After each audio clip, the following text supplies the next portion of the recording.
Ички иштер министрлиги Атамбаевдин адвокаттары иш менен таанышууну создуктурууда. Ички иштер министрлигинин тергөө кызматы мурдагы президент Алмазбек Атамбаевга байланыштуу сотко чейинки тергөө аяктаганын адвокаттар Сергей Слесарев менен Замир Жошпаевга 30 августта эле маалымат берген. Бул тууралуу Ички иштер министринин басма сөз кызматы кабарлады. Маалыматка караганда 2-3 сентябрда адвокаттар ар кайсы шылтоон айтып, кылмыш ишти материалдары менен таанышуу үчүн келишкен эмес. 4 сентябрда Атамбаев жана анын жактоочусу тергөө бүткөнү тууралуу документке кол коюудан баш тартты. Ушул эле күнү адвокаттар Сергей Слесарев менен Замир Жошевке иштин материалдары менен таанышууга чакырган маалым кат берилген. 5 сентябрда экөө 1 жана 2 саат убакытта материал менен таанышты. 6 сентябрдан 11-ине чейин иштин материалдары менен таанышуу мөөнөтүн бекитүү тууралуу токтом чыкты деп жазылган Ички иштер министри тараткан маалыматта. Индиянын айга коно турган Чандраян-2 станциясы менен байланыш үзүлдү. Индиянын космостук изилдөөлөр уюму Чандраян-2 станциясы менен байланыш үзүлгөнүн кабарлады. Байланыш жерден 2 чакырым 100 метр аралыкта үзүлгөн. Станциянын айга конушу уюмдун YouTube каналында түз көрсөтүлүп жаткан. Ракета космоско Чандраян-2 станциясын алып чыгып, айдын түштүк тарабына конушу керек эле. Бул аппарат айдын бетинде суунун изи бар жогун изилдемек. Жабдык айга конуу үчүн оптималдуу жерди тандашы керек болчу. Сигнал жоголгонго чейинки маалыматтар аппарат оптималдуу траекториядан жылып кеткенин көрсөткөн. Индия быйыл июлда станцияны айга учууга 1 саат калганда токтотуп кийинкиге жылдырган. Ага техникалык мүчүлүштүктөр себеп болгону айтылган. Эгер долбоор ишке ашса, Индия, АКШ, Орусия жана Кытайдан кийин айга ракета кондурган 4-чү мамлекетке айланат. Эми бул аппарат 1 жыл бою айдын сүрөтүн тартат. Мушташка катышкандарды жашырды деген милиция кызматкерлери кармалды. Башкалада 2 кишини катуу сабаган балдарды жашырды деп шек саналган Ички иштер министрлигинин кызматкерлери кармалды. Бул тууралуу Улуттук коопсуздук боюнча мамлекеттик комитеттин басма сөз кызматы кабарлады.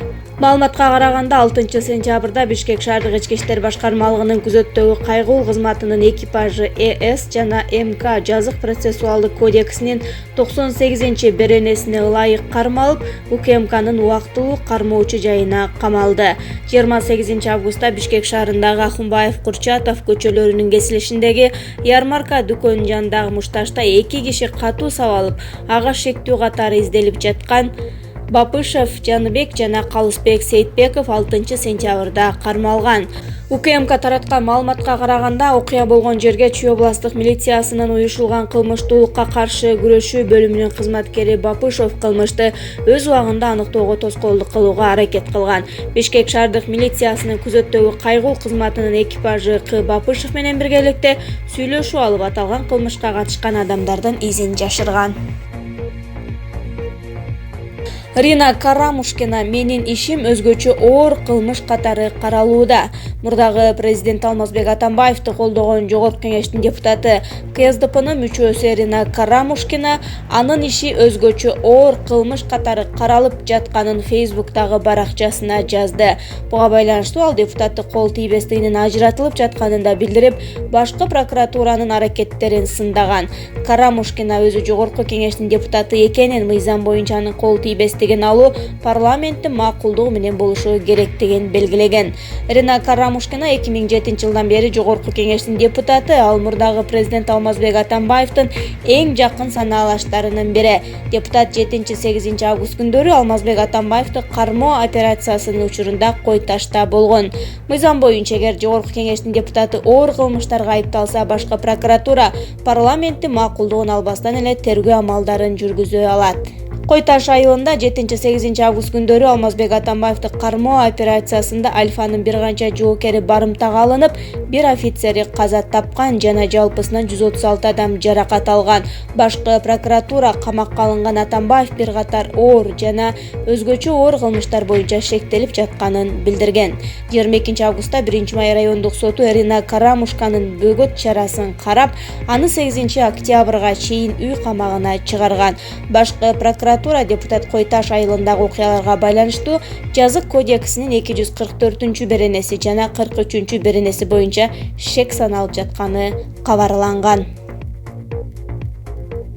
Ошто Жалил Атамбаевка берилген батирлер мэрияга кайтарылат.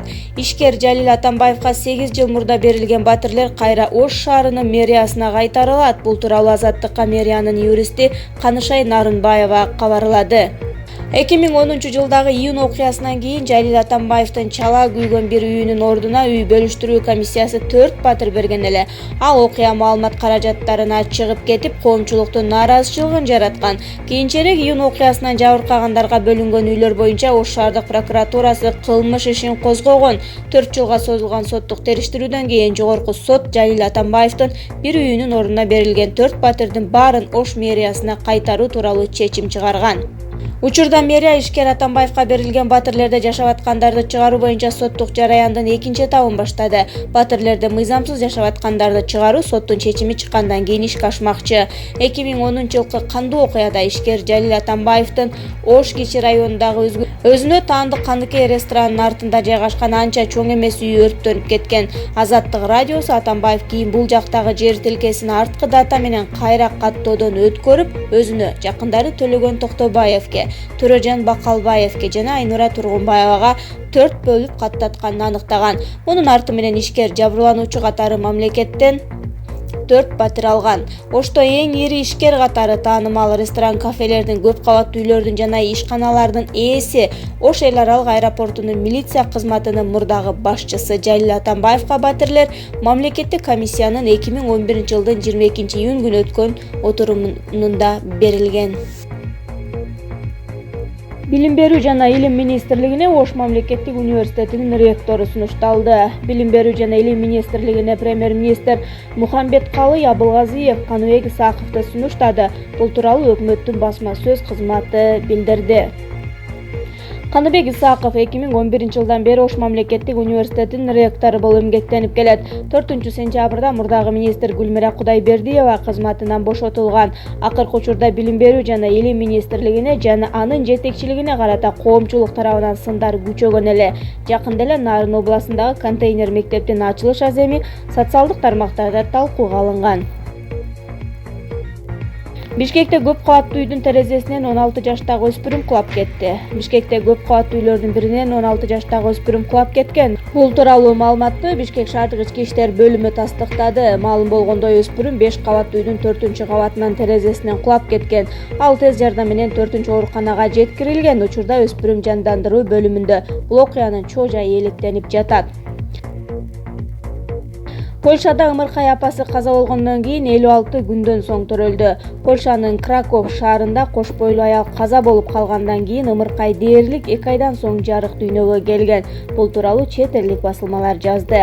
Аял 1 айлык боюнда бар кезде ооруканага жаткырылган. Дарыгерлер анын мээси жабыркаган болушу мүмкүн деген диагноз коюшкан. Бир аз убакыттан кийин адистер аялдын мээсинин функциялары токтоп калганын аныкташкан. Бирок дарыгерлердин жардамы менен аялдын организми өлбөй жашап турган. Биз түйүлдүккө аялдын жатынын өрчүүсүнө шарт түзүп бердик, деди акушер профессор Хьюберт Храс. Ал эми башкы дарыгер Ризард Лаутербах ооруканага ымыркайдын атасы, чоң апасы жана чоң атасы келип, бешик ырынырдап, жатында жаткан небереси менен сүйлөшүп турганын айтты. Бул өз кезегинде түйүлдүктүн керектүү нукта өнүгүшүнө шарт түзгөн. Ымыркай 1 килограмм 250 грамм салмак менен жарык дүйнөгө келген. 5 айдан кийин аны ооруканадан чыгарышкан. Учурда анын ден соолугу жакшы. Өмүрдү кыскартып, өлүмдү эртелеткен суусундуктар аталды.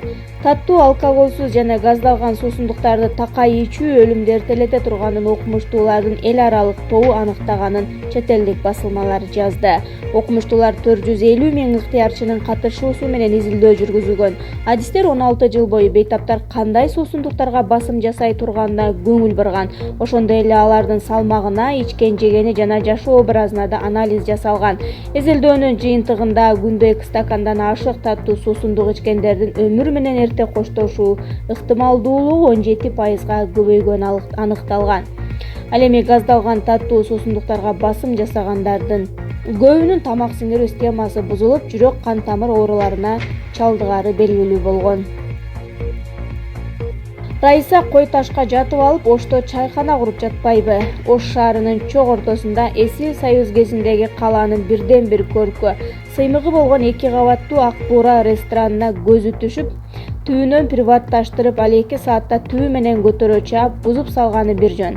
Тарыхый жайларды сактоо дегенге бүгүн кыргыздын гана эмес, татардын да башы жетпей калгандай. Балким Алмаздын Түбөлүк хандыгы мастыгынан соолук турбагандыр.